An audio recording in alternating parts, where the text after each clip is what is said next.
Well, hello everybody, and welcome to the second in the series of Foyle's Fireside Chats. I'm delighted to be talking with Adi Hassan today of An Alley Cat, and as usual, I'm accompanied by my good friend Mark Huxley. And we're going to be looking at the capability, but also the culpability of the deployment of artificial intelligence.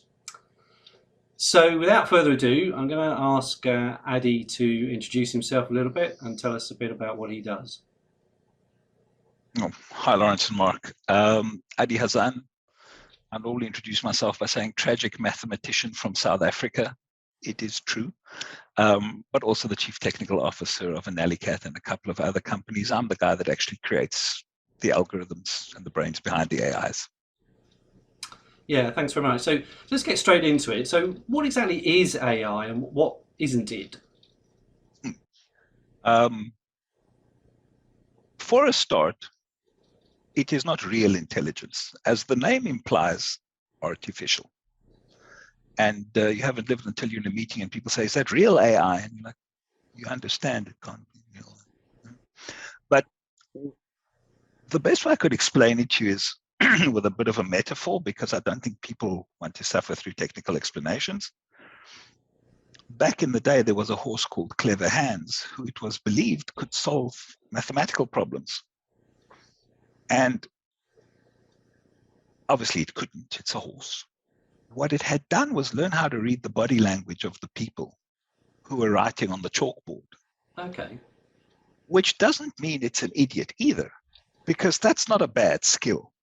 So artificial intelligence also creates the illusion of thought on a screen without actually being able to think. And it's really important to understand that from both perspectives. It's a different kind of intelligence. When you look at a car, you really don't generate a probability. There's no time that you look at a car and say 47% confidence, 90% confidence. It's a car. Doubly so with your children or some cousins or nephews. Computers and all these algorithms always come with a caveat and a percentage probability. They're making a best guess based on numbers. They are not seeing or thinking the way you are at all. So that's a bit of what it isn't. What it is a set of new statistical techniques that require a massive amount of computation, so they weren't possible in history. And in many, many regards, they're remarkable. I mean, I'm often the naysayer because I know where it doesn't work, and I think there are enough people tooting the horn. But in the final analysis, it's a set of new techniques that have given unimaginable power even 30 years ago. That's AI in a nutshell for me.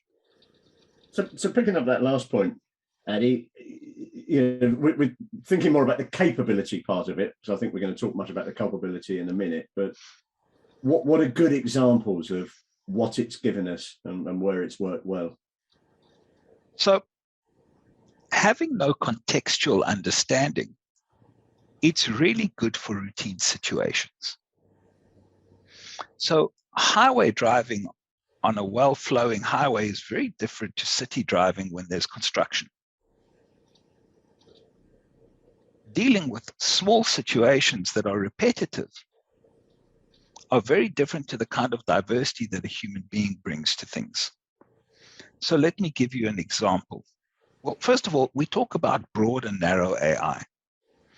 The narrower your focus, the better your chances of success. So if we're saying, let me give a claims example. This person has been with us 40 years, has never claimed, and is now claiming a tiny amount. Do I really need a human being to look at this and not know that I'm going to rubber stamp it immediately? In the same vein, on the other side, this person is 22, has already got a conviction for fraud, has been with us 2 months, and has put in a medium-sized claim. I also don't need a human being. But a custom-made power station that we ensure had a fire due to a leak and we can't tell if it's negligence, which is covered, or sabotage, which isn't, this is not a place for AI. It's too broad. So AI is a limited but highly repetitive intelligence. Where does the learning bit go on? Because obviously you said in the introduction about it becomes more sentient. Sorry, and that's a really bad word to use in the context of what you said before. But yeah, really, it can adapt its thinking. It can iteratively gain more information that makes it more capable. Where does that fit in, and how does that work, and where does that start adding to the kind of ongoing capability of it? Well, first of all, there's an upper limit that we never breach, and that's really important. The first thing to understand, well, let me start with sort of the video that you're watching now. You're seeing three faces. They're talking. What the computer sees is a grid of dots. Remember when they were small enough that you could see them with the naked eye? We used to call them pixels. They're red, green, or blue, and they have an XY location. All your computer sees is a grid of dots with changing colors, and it updates them 30 or 60 times a second. And that's what it's generating. It has no idea. Now, if I want to train it to recognize me, I isolate a few dots, get the measurements, put it into the system, and tell it, if you see those dots and these measurements, it's Adi. And that works perfectly on one person. On 50 people, it works quite well. As it grows, it works less and less well. That's one of the big issues, by the way, is scalability. And the great economist Daniel Kahneman coined a phrase for it, the illusion of validity, this myth that if we constantly add information, we will improve a model. And it's a myth. Everybody, the minute we start modeling something, says, oh, let's also look at this and let's look at that. And I said, that's might add 0.25% precision. Might also add noise. Might create problems. So if you know where your upper limit is, learning has some merit. And I can go into this further. I mean, if I give you a good example, which is, and this is actually an excellent example, weather prediction, which is probably the most advanced and well-funded of the predictive analytics in the world. They have the biggest supercomputer in the world is always on it. They're always promising that with a few more sensors and a bigger computer, they're going to get it right. As we all know, weather forecasters on the news and radio are people who are impervious to embarrassment. They will say anything because we cannot tell. But what is the most interesting is two things that I need to share with you. The first one is that the more information inside your model, the better it is in the short term, but the worse in the long term. They decay. There's too much going on. So the world supercomputer is okay for 24 hours, bearable for 48, reasonable for 72. And then it starts talking rubbish like you cannot imagine. Till today, and this brings me to the next point, the best way of predicting next week's weather is to take the average of that week last year. I mean, that is dismal, but it works well. It works better than the supercomputer. The other important thing to note is that when those numbers come out of the world supercomputer, they go in front of a panel of experts, and they routinely improve the forecast by about 20% precision. So what we're finding time and again is not artificial intelligence as an answer, but augmented intelligence as an answer. A human plus a computer. When Kasparov lost to Deep Blue, he developed advanced chess. If you take a medium-skilled player with a medium-skilled computer, it can beat pretty much any chess master. So getting to an understanding of the fact that every time it's got to replace the people completely. That's not what AI does, and it never will, because it's only the human being. I mean, if you look at, and I know this is going to be a surprise to everyone, if there was suddenly an epidemic of unprecedented proportions, computers can only use data, and we had no data from an epidemic. It's only the human mind that can say, no, this thing's going to talk rubbish for the next 2 years on forecasts, follow the news and use the candle in the wind technique. So by design, what you're aiming for is something that includes humans in the loop, and they augment each other and work together. That's the stuff that works. The stuff that doesn't work is, well, I mean, if you look out the window, you can see all the self-driving cars. Not. And what do you have at the end of a long, long road? It's self-driving now. You just have to keep your hands on the wheel. So what are we saying? The two of you together might do the right job. Yeah, I think you're onto something there, Addy. But I mean, having sort of got a bit of a feeling for some of the limitations of artificial or augmented intelligence, can people be confirmed, be criticised for charging towards this sort of vision of a world where people don't have to do any work and computers do everything for us? I mean, the hype machine is on full Is there a swing. culpability there for taking that sort of trajectory? There's a lot of liability going around, and I think a lot of legal departments are going to have to get more involved in the AI decisions. Let's start off with sexism and racism. Documented case, Amazon decides that it wants its recruitment done by an AI. They don't want humans to touch. And that AI very quickly learns that almost all the people at the top are men. The risers are the men. And stops recommending any women.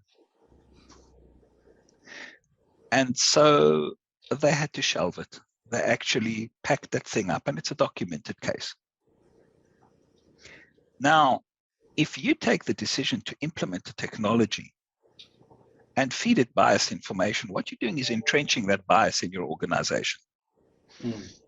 GDPR requires you by law to be able to explain every decision. So now if you're in a situation where you have taken on a technology that you can't explain, and it has done something illegal or offensive, where do you stand? Let's go a step further into medical. If your AI decides to, and this is another documented case, consistently and persistently prescribe blood thinners for people who are bleeding. Meet IBM's Deep Blue, which has now retreated from medical diagnosis completely. And a hospital stood up and said, we paid the $N million for this thing, and we just want to announce that it will never work in medicine. Because we cannot explain why it's doing this, and we can't make it stop. So before you dive into these great technologies that are going to look at the crash scene and assess the damage, et cetera, you need to be aware, keenly aware, especially your clients who are the attorneys, that if you ever have to stand up in court, you can explain your decision. Otherwise, who killed the patient? Well, thanks, Addy. That's really interesting. I mean, can you give us any kind of examples of where AI, the use of AI, has just led to really, really bad results, really bad outcomes? How long have you got? One of the problems is that nobody's being paid to advertise failures. So you have AI companies, they have lobbyists, they have PR teams. The public doesn't have an AI PR team to protect it. So I'll give you some recent examples that have leaked.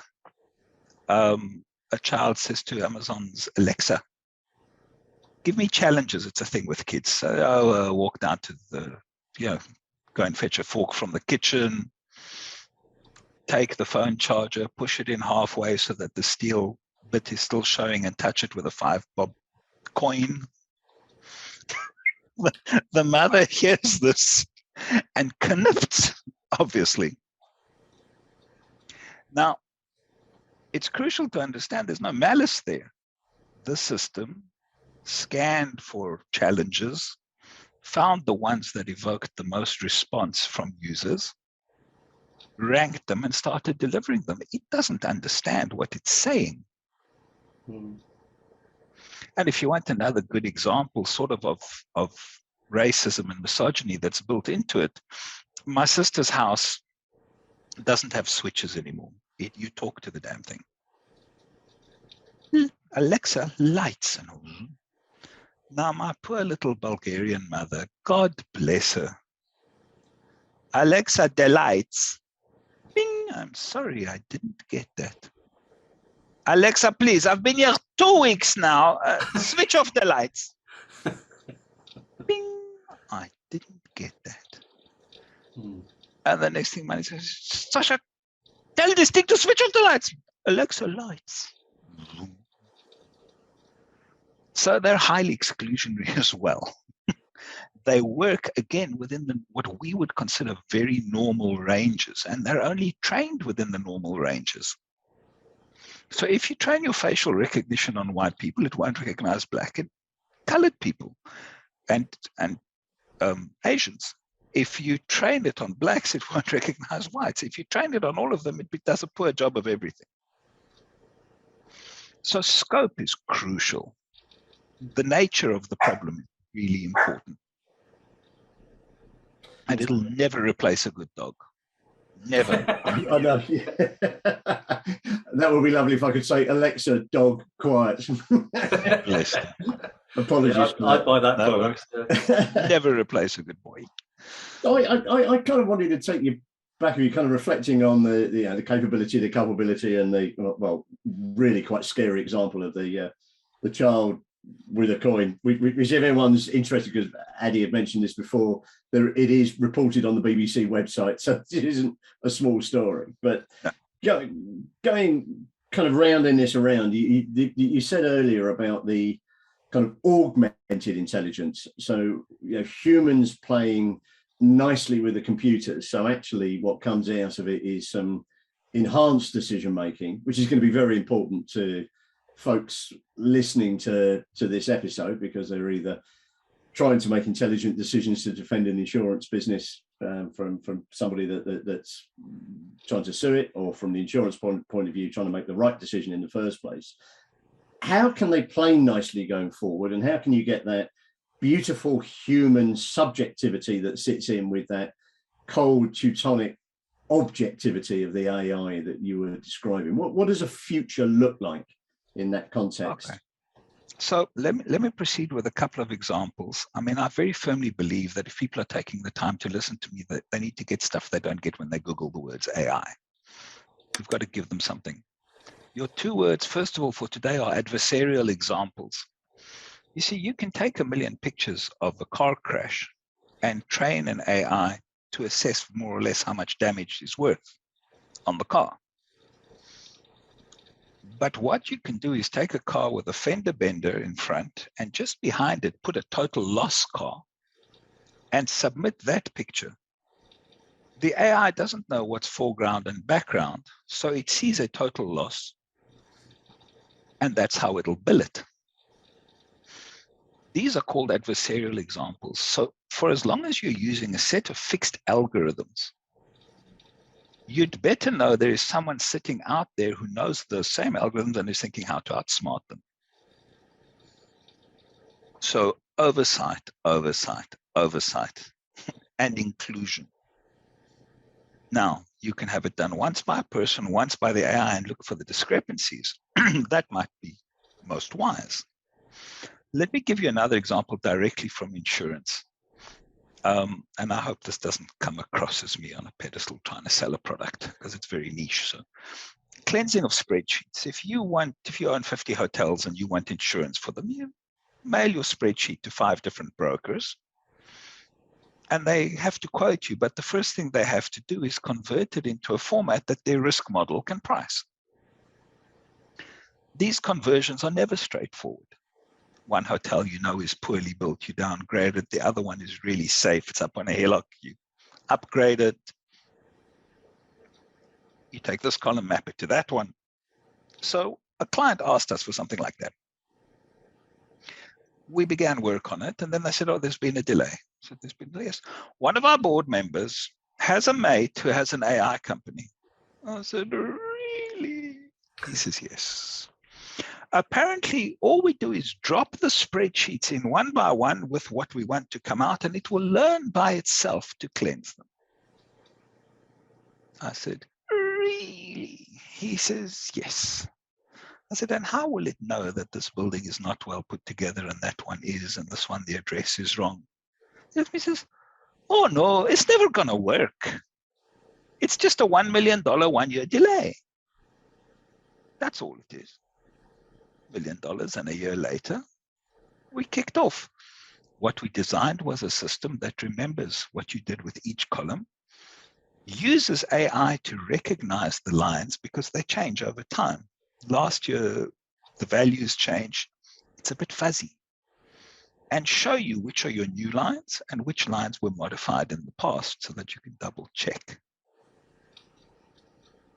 The consequence is a 50 to 80%, more than 50% the first time you do it, and way more than 50% in all the repeats. So the human is still there, but he's 3 or 4 times as productive. Plus, you have something that is auditable, transparent. He can overwrite the machine. We always build that in. That you can say to the AI, no, don't do that, do this. This company is a special case. Only in this company do that. But you get the whole difference in approach. People are expecting these machines to have some form of super intelligence, which in a way they do, but with no common sense. So it's bizarre. They can calculate any number of calculations per second, but they can't quite tell a chihuahua from a chocolate chip biscuit.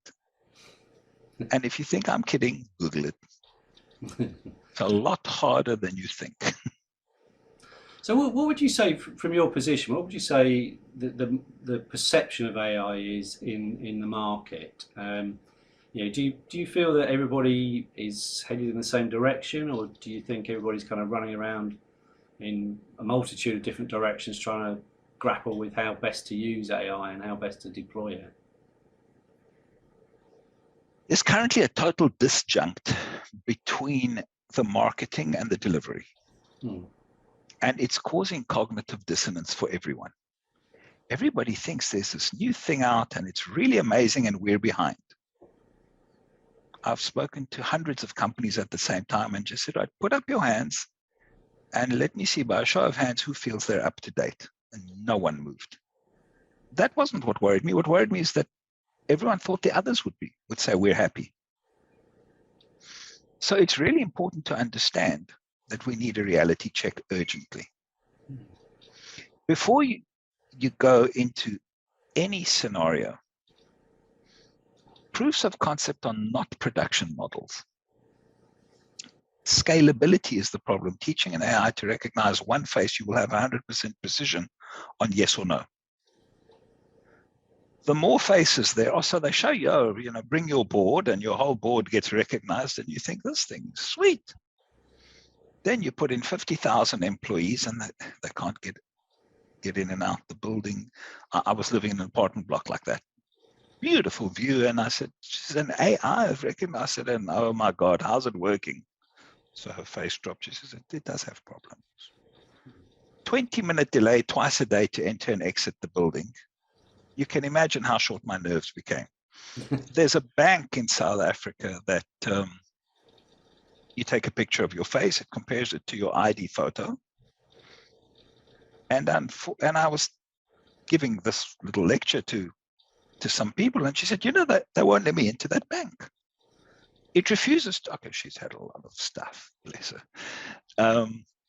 It refuses to recognize me, and there's nothing they can do about it. You have to feed it 500,000 photos to get it running. Guess which one of them is causing your problem? So I think a massive calibration of expectations is needed. I mean, nice examples which we can all relate to. When you get onto a chat and it's that robot on the other side, You can spot it in a minute and it's useless. It cannot converse. Your AI expert on your phone. Now, these are the state of the art.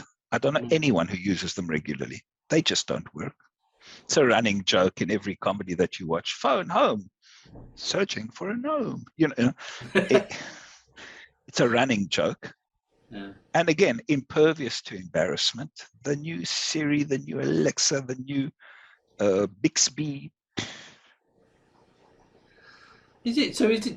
This is really interesting. It's almost a question of the difference between perception and reality, isn't it? Because there is this perception that we're, perhaps coming up to the golden age of artificial intelligence, whereas the reality is we're nowhere near that, and probably shouldn't be going towards that light anyway. I think the reality is deeper.